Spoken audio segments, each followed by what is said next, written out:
অষ্টম শ্রেণীর প্রথম স্থানাধিকারী এমডি মুরসালিন মন্ডল ওনার হাতে পুরস্কার তুলে দিচ্ছেন আরামবাগের সম্মানীয় সাংসদ মাননীয় মিতালি বাগ মহাশয়া। এরপর দ্বিতীয় সলমান শাহ,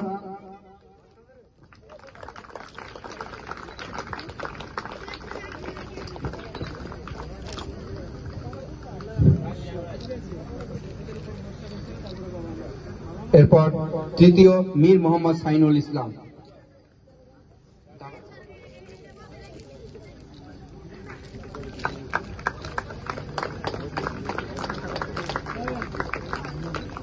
আমার না থাকলে বোধহয় অনেক কিছু থেকে আমি বঞ্চিত হতাম।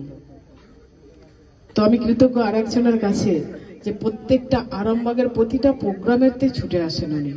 সত্যি আমি তো কলকাতায় যে যাতায়াত করি অনেকটা পরিশ্রম করতে হয়, কিন্তু পরিশ্রমকে পরিশ্রম মনে করে না, যেটা মানুষের কাছে পৌঁছানো যে প্রচেষ্টা সর্বক্ষণের জন্য, সেই মানুষটা আমাদের মধ্যে আছেন অধ্যাপক ওয়াইজুল হক সাহেব, আছেন আর এক হক সাহেব, এখানকার সমস্ত কর্ণধারেরা মাস্টারমশাইরা আছেন, রবিদি আছেন কৃষ্ণদা আছেন, আমাদের শিশিরদা আছেন, স্বপনদা আছেন প্রদীপদা আছেন অভিভাবক অভিভাবিকা এবং ছাত্রছাত্রীবৃন্দ। প্রত্যেকের কাছে আরো একবার আন্তরিক প্রীতির শুভেচ্ছা অভিনন্দন, বাচ্চাদের ভালোবাসা জানাই। প্রথমেই আমি সত্যি বলবো, আমি খুব মুগ্ধ হয়ে শুনছিলাম প্রত্যেকের অভিজ্ঞতা। তার কারণ আমাদের জীবনের অভিজ্ঞতা সত্যি শেষ নেই, সূর্য ওঠা থেকে সূর্য ডোবা পর্যন্ত প্রতিটা মুহূর্তই যেন এক একটা অভিজ্ঞতা আমরা অর্জন করছি। আর ভাই একটা কথা বলি, যে যাবৎ বাঁচি তাবৎ শিখি, শিক্ষার কিন্তু কোনো শেষ নেই। যেই জায়গাতে আমরা যাই না কেন সেখান থেকে না কিছু শিক্ষা নেওয়ার আছে, বাচ্চাদের কাছ থেকেও বয়স্কদের কাছ থেকেও। এই আব্বাজানেদের মতো আমার নিজের বাবা আমাকে ছেড়ে চলে গেছে, আমি যেখানে বয়স্কদের দেখি আমার মনে হয় এতজন মানুষ আপনাদের আল্লাহ আমাদের ভগবান বাঁচিয়ে রেখেছেন, আমার বাবাও যদি আমার পাশে থাকতেন। কিন্তু আবার যখন তারা আশীর্বাদে আমায় ভরিয়ে দেন, সত্যি আমার বলতে সত্যি চোখে জল আসছে, তারা যখন আশীর্বাদে ভরিয়ে দেন তখন মনে হয় বাবা চলে গেছেন তো কি হয়েছে, বাবার সমতুল্য যারা আছেন তারা কিন্তু আমাকে আশীর্বাদ দিয়ে এগিয়ে যাওয়ার জন্য প্রতিটা মুহূর্তই যে তারা চেষ্টা চালিয়ে যাচ্ছেন। সত্যি আমি নিজেকে ধন্য বলে মনে করছি। মঞ্চে যে সেই ছাত্র গড়ার যে কারিগর আলম মিশন, তার যে বার্ষিক সভা, সেখানে চাঁদের হাট বসেছে। আপনারা দেখুন যে মানুষটা,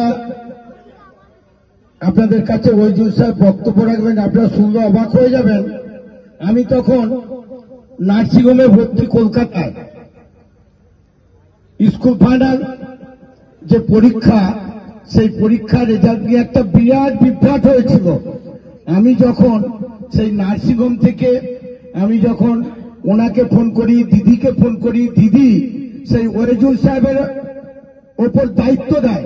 সেই দায়িত্ব দেওয়ার পর শুধু আরামবাগ নয়, গোটা বাংলা যারা সেই সময় পরীক্ষা দিয়েছিল, কারণ আপনারা জানেন যে সেই স্কুল ফাইনাল পরীক্ষার রেজাল্ট যদি তার কমের দিকে যায়, তারা কিন্তু সেই ডাক্তার, ইঞ্জিনিয়ার বা বড় জায়গায় পৌঁছাতে পারে না। তাই সেই মানুষটা এখানে বসে আছেন, উনি সেই আরামবাগ গার্লস স্কুলের প্রথম করলেন, তারপর গোটা বাংলায় করতে পারেন। জোয়ার তালিমের একটা আছেন আমাদের হক সাহেব, আছেন আমাদের সবার প্রিয়, যাকে আপনারা সংসদে পাঠিয়েছেন। এই বন্যার সময় দেখেছেন কিভাবে তিনি সেই খানাকুল থেকে আরামবাগ গোটা সাব ডিভিশন সব সময় ছুটে গেছেন মানুষের সাথে। সেই মাননীয় মুখ্যমন্ত্রী মমতা বন্দ্যোপাধ্যায় যাকে আশীর্বাদ করছেন, সেই মিতালি বাগ আপনাদের কাছে আছেন আমাদের দুবারের বিধায়ক, আবার আমাদের জেলা পরিষদের সভাধিপতি। এটা কিন্তু কম ব্যাপার না। আরামবাগ আমাদেরকে দিদি দিয়েছেন, সেই কৃষ্ণচন্দ্র সাজা আছেন, পঞ্চায়েত সমিতির সভাপতি আমাদের শিশির সরকার আছেন। আবার জানেন সেই শিক্ষারত্ন আমাদের মাননীয় মুখ্যমন্ত্রী যাকে দিয়েছেন, আমাদের আরামবাগের গর্ব, আমাদের আরামবাগ হাই স্কুলের সেই প্রধান শিক্ষক বিকাশবাবু আছেন, একটু জোরে হাততালি দেন। প্রদীপ সিংহ রায় সেই স্কুলের আবার সম্পাদক, আমাদের কাউন্সিলর, আমাদের মাস্টারমশাই আছেন, মেহবুব বাবু আছেন, আমাদের বোন আমাদের রুমি আছে। নিশ্চিতভাবে আল আলাম মিশনে আসার জন্য উদ্গ্রীব থাকি আমি, কখন এদের বার্ষিক প্রোগ্রাম হবে, কখন আমাকে ইনভাইট করবে এরা। এত ভালো পরিবেশের মধ্যে, সুন্দর মনোরম পরিবেশের মধ্যে দিয়ে যেভাবে শিক্ষার্থীদের এগিয়ে নিয়ে যাচ্ছেন, আমি অভিভূত। এবং এখানে পরিবেশ আপনার কেমন লাগলো? নিশ্চিতভাবে আমি সত্যি কথা বলতে কি আল আলাম মিশনের পরিবারের সদস্য হয়ে গেছি, মানে আমার দ্বিতীয় হোম বলতে পারি, এটা থার্ড টাইম এলাম আমি। খুব ভালো লাগছে এনাদের সমস্ত কর্মকাণ্ডগুলো, যে ডেফিসিয়েন্সিগুলো আছে আমি বক্তব্যের মধ্যে তুলে ধরেছি, এগুলো যদি ফুলফিল করেন আরও ভালো হবে। এবং যেভাবে আমাদের সাহায্য চাইবেন আমরা সবসময় এই আল আলাম মিশনের হাত ধরেছি, এই হাত কোনো অবস্থাতেই ছাড়ব। বঙ্গের সংখ্যালঘু প্রতিজীবন আমরা দেখেছি পশ্চিমবঙ্গের চারিদিকে কাজ করছে, এবং আমাদের মাননীয় এমপি সাহেব বললেন যে কলকাতা থেকে 3 ঘন্টা রাস্তা প্রায় আরামবাগ, যখনই কোনো প্রোগ্রাম হয় আপনাকে মানুষরা পায়। আমরা সবসময় একটা কথা বলি, আমরা আমাদের নেত্রী মমতা বন্দ্যোপাধ্যায় শিখিয়েছেন আমাদেরকে যে অবহেলিত, নিপীড়িত, শোষিত, বঞ্চিত মানুষের পাশে থাকার জন্য। আমরা মানুষের সাথে থেকে, মানুষের পাশে থেকে আমরা কাজ করি বরাবরই। এই কিছুদিন আমাদের আগেই আমাদের জাতীয় কর্মসমিতির মিটিং হয়েছিল, সেখানে আমি ছিলাম। একই কথা সেখানেও মমতাদি বলেছে পরিষ্কার প্রাঞ্জল ভাষায় যে মানুষের সাথে, মানুষের পাশে থাকতে হবে।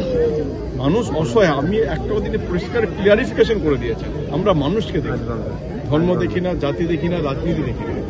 মানুষ যখন অসহায় হবে, বিপদে পড়বে, তখন মানুষের পাশে দাঁড়াতে হবে। সে একই শিক্ষায় আমরা স্বপন নন্দী সাহেব, আমাদের মিতালি বাগ, এতাসুরা, কৃষ্ণদা, সবাই আমরা এই শিক্ষা, ওনার শিক্ষায় আমরা শিক্ষিত হয়ে মানুষের পাশে থাকার চেষ্টা করেছি।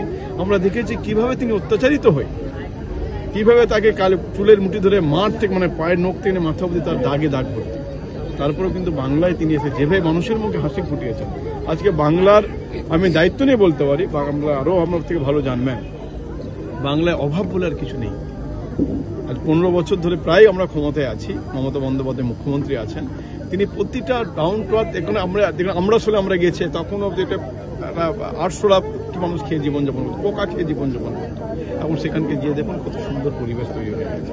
তো মমতা বন্দ্যোপাধ্যায় তারই সৈনিক আমরা, তারই সোলজার আমরা। নিশ্চিতভাবে যখন যেভাবে ডাকে, সময় পেলে আমরা ছুটে আসি সারা, শুধু নট অনলি দ্যাট আরামবাগ বা হুগলি, পাহাড় থেকে সমতল, কাকদ্বীপ থেকে নিকুচবিহার, আমি ছুটে যাই মানুষের কাছে। এটাই মমতা দিয়ে আমাদের শিখিয়েছে। আমাদের যে আরামবাগ আগিয়ে চলছে, তার মধ্যে অনেক যে শিক্ষা প্রতিষ্ঠান আছে, এখানে যে আমাদের আলাদা মিশন যেটা আছে আর কি, এই মিশন এখানে মানুষ তৈরি কারিগর করছে, তাই আমরা ওদের সাথে আছি, ওদের পাশে আছি। আপনার নামটা? স্বপন কুমার নন্দী, আমি আরামবাগ সাংগঠনিক জেলার চেয়ারম্যান আছি। নিউ নূর সোফা সেন্টার, এখানে সমস্ত রকম সোফা পাইকারি ও রিটেলে বিক্রয় করা হয়। সমস্ত সোফা নিজস্ব কারখানায় তৈরি করা হয়। প্রোপাইটার হানিফ হোসেন খাঁ ও রুহুল হোসেন খাঁ, বড়ডোঙ্গল হাটতলা সিনেমা হলের সন্নিকটে, হুগলি। যোগাযোগ 7797170093 এবং 9382003105।